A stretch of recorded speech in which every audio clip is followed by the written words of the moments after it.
significantly better. And whether it's nerve or irritable bowel, there is no inflammation. This is more of a food sensitivity and gut flora issue. Now, in inflammatory bowel disease, there's definitely inflammation. But if we went in and biopsied your colon, it should. My guess would be it would be normal. Yeah, So there is no inflammation. So this is a matter of digestion, gut flora, and food sensitivities, all which should respond nicely to the programs we've outlined here. Now, again, if paleo is a little bit too. I really like milkshakes. What? I was eating an ice cream cone on the way in here. Talk about milkshakes for a second. Coconut milkshakes. You have a I forgot you have a to recipe? tell everyone, we have a yummy little paleo treat that we will hand out to you guys. It's easy and it's good, so you have no excuses for not to make this at home. All it is frozen blueberries with a little bit of coconut milk beverage poured over it. So while Dr. Brasco is answering a few more questions, we're going to pass out some bowls with some spoons, and you guys can enjoy. You didn't answer my question. What was it? A paleo milkshake with coconut milk. Have you done? You can do. I just made a banana cream pudding that I froze, and it became banana ice cream. Yeah. All right, we're coming over to your house. Also, I meant to tell you there is another handout in the back that has a list of basic information about the paleo diet, a list of things to avoid, as well as what I consider to be essential paleo pantry items. So that's back there, but we're going to start handing out the yummy goodness. And Dr. Brasco, we've got another question back there. If you go, just to finish up on this, seriously though, if you go, there's tons of websites. There's been an explosion of paleo books. I'm blanking on his name right now, but if you go to Amazon and go look up paleo diet, and there are many smoothie recipes, and once you learn to love coconut milk, you'll never look back. So you can still have your milkshake. Fair enough. Question in the back. Yes. One thing I was going to say before the question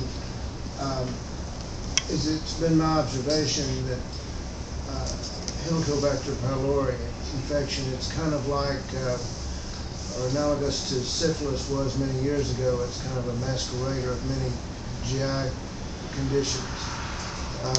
I.e., I've seen many patients diagnosed with irritable bowel disease and some with inflammatory bowel disease that had H. pylori, and once that was treated, the symptoms abated.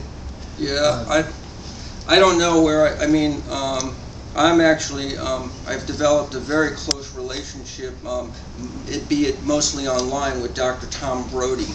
And Dr. Brody was in Dr. Marshall's lab, who identified H. pylori from the group from Australia.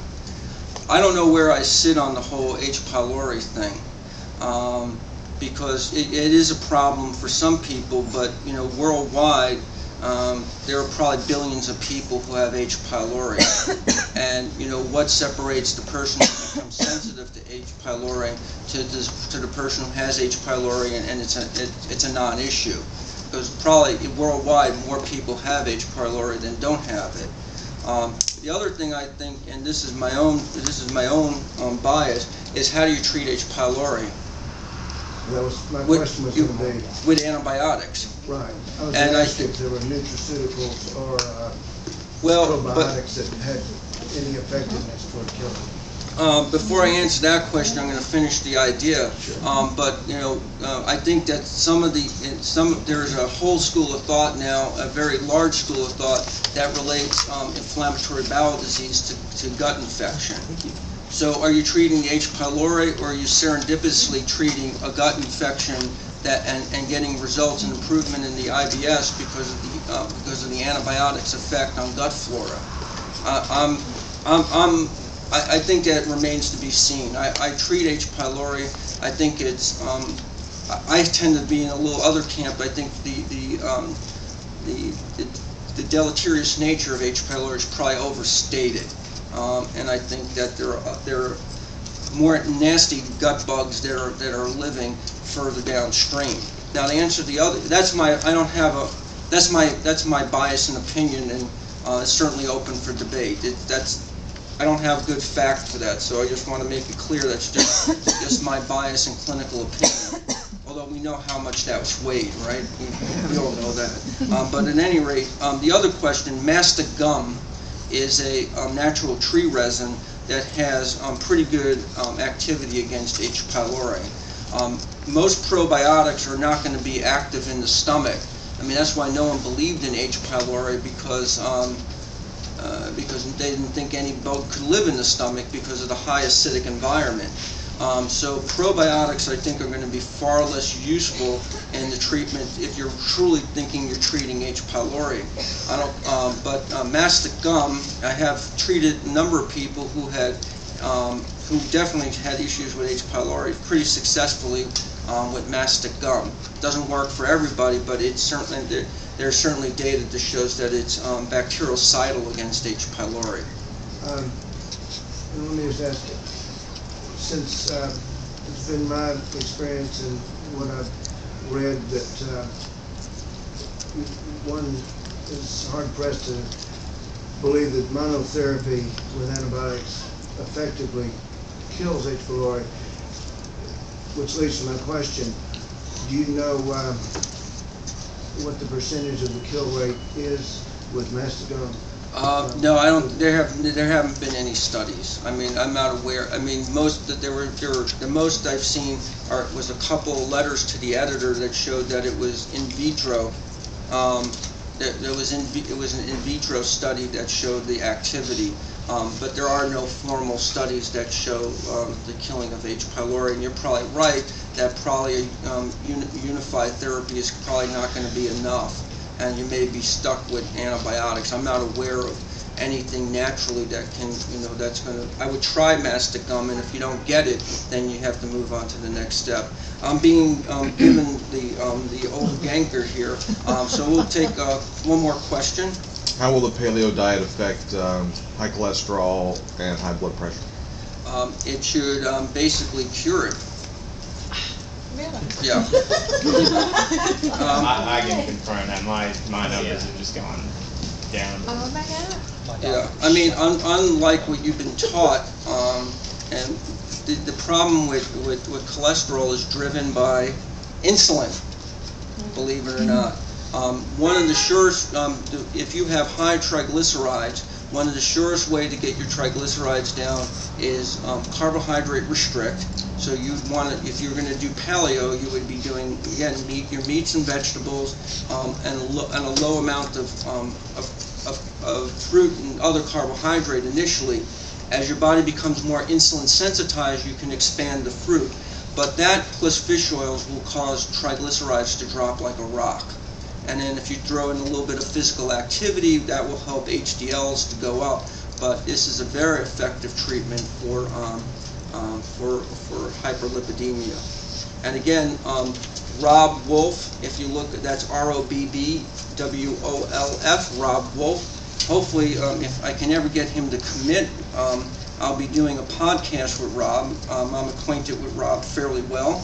And his website is very good and has a wealth of information in terms of paleo, and it will explore some other conditions not related to inflammatory bowel disease that paleo has been effective for. Any last questions or comments? I have one question. You can't get two questions. I mean, this is your second. We only allow one question a night. We keep hearing that there are studies done that shows red meat is harmful and all this. Is this because of the kind of meat that they're testing? It may have to do with the way the meat's being cooked, the kind of meat that they're testing. I mean, again, there's a lot of controversy. I think it's, and again, who are they looking at? Fortunately, most red meat eaters are also eating a bunch of other junk. I think, no one's has done the study of comparing someone who's eating red meat and doing paleo versus the general population. Again, primitive man was eating red meat since when he was chucking spears, and